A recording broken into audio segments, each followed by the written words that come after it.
Well, welcome back to another Wayne Ice Photos video where we talk about everything cycling. But today we're going to be talking about everything Hambini.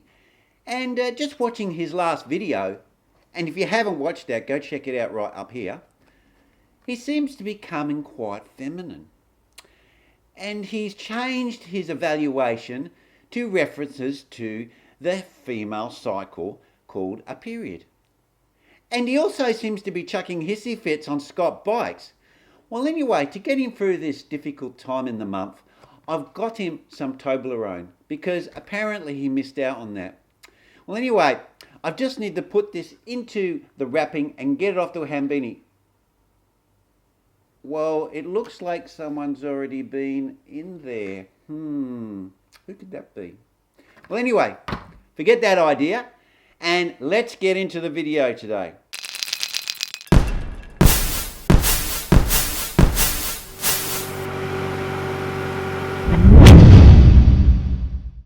Well, let's just put aside that Hambini may be becoming a little bit more feminine in his age. But Hambini does attract a bit of criticism that he's applying aerospace quality to the bicycle industry. Now let's just have a bit of a look at that and see if he actually is being unfair and applying higher quality standards to a bicycle industry when maybe it's not necessary. Well, before we talk about comparisons of the aircraft industry to the bicycle industry, we need to talk about quality control and what is quality control and what is quality. Now, the first thing is quality control is that you are keeping your product within some set variances, right? Now, those variances could be big or could be small. And what you do is to ensure that a certain percentage of the bell curve, which is like this, which is the whole, the total sample of your product that you're putting out, falls within these parameters. And you may get 1% of those products that fall outside, and they will be rejected as not meeting the quality control parameters.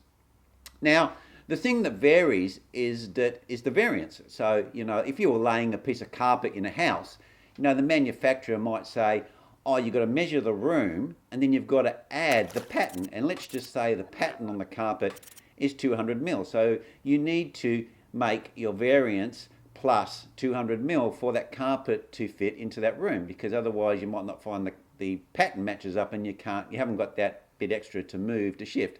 And if you cut it smaller and then you go back to the manufacturer and you say, hey, look, this carpet doesn't work. It doesn't match up the patterns. And they'll say, did you apply the plus 200 mil? And if you say no, then you haven't met the specifications from the manufacturer. Okay? Now, so carpet is a bigger variance. And if you was working with tiles, of course, your measurements and the cutting of the tiles needs to be more accurate. So you say, should you compare tiles with carpet? Well, it depends. It depends on what the manufacturer specifies. And this is where Hambini is coming from, because even though he's saying that, hey, look, this bearing doesn't line up, or, it's not round, it's elliptical, and they're not in the same plane, what we should be saying is okay, is this that bad? Does, typically for a high-end bicycle, which is considered a race bicycle, which is the top echelon of bicycles, is this within normal quality standards to make this bike ride at that level and perform at that level?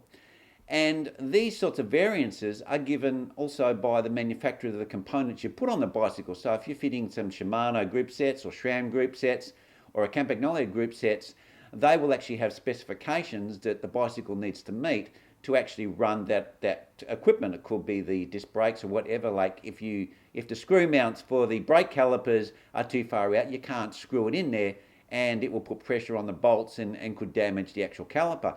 So all the manufacturers that have components that fit to the bicycles actually have fitting specifications, and you need to fit it as per the manufacturer's specifications. Now this is where Hambini is basically calling out these products. He's saying, hey, look, the bearing manufacturers are saying for this bearing to perform as the manufacturer designed it, it needs to be within this tolerance and that tolerance.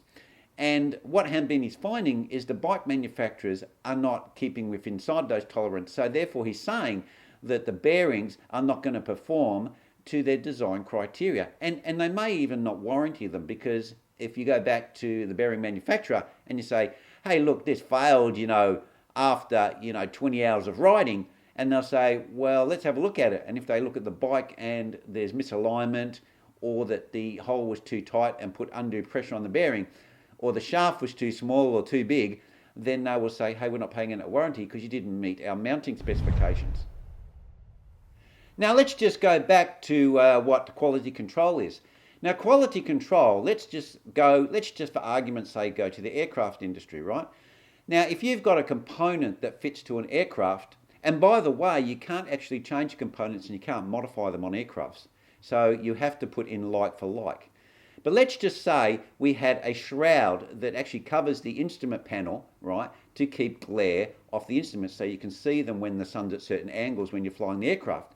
Well, that shroud would probably need to meet fairly low tolerances, because it doesn't matter as long as the screw mounts that mount it onto the front of the cockpit where the instrumentation are, it doesn't matter as long as it's shading the instruments from the sun.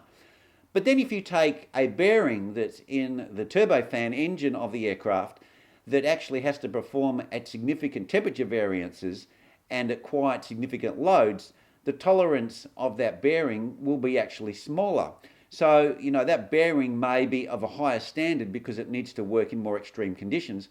And what a lot of other people don't realise in the aircraft industry, when you go upstairs, there's quite a different environment. You have a very, very dry air and you have varying temperatures, and this puts undue pressure on certain parts of the aircraft that need to perform in that environment. So bottom line is Hambini being too harsh on Scott bikes? Boo hoo hoo hoo. Well, anyway, the scorn of a woman.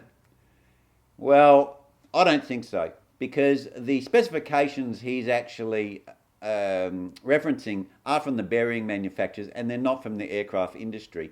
So he may be a little bit critical because he is coming from an area of the industry that does significantly have quite high quality control.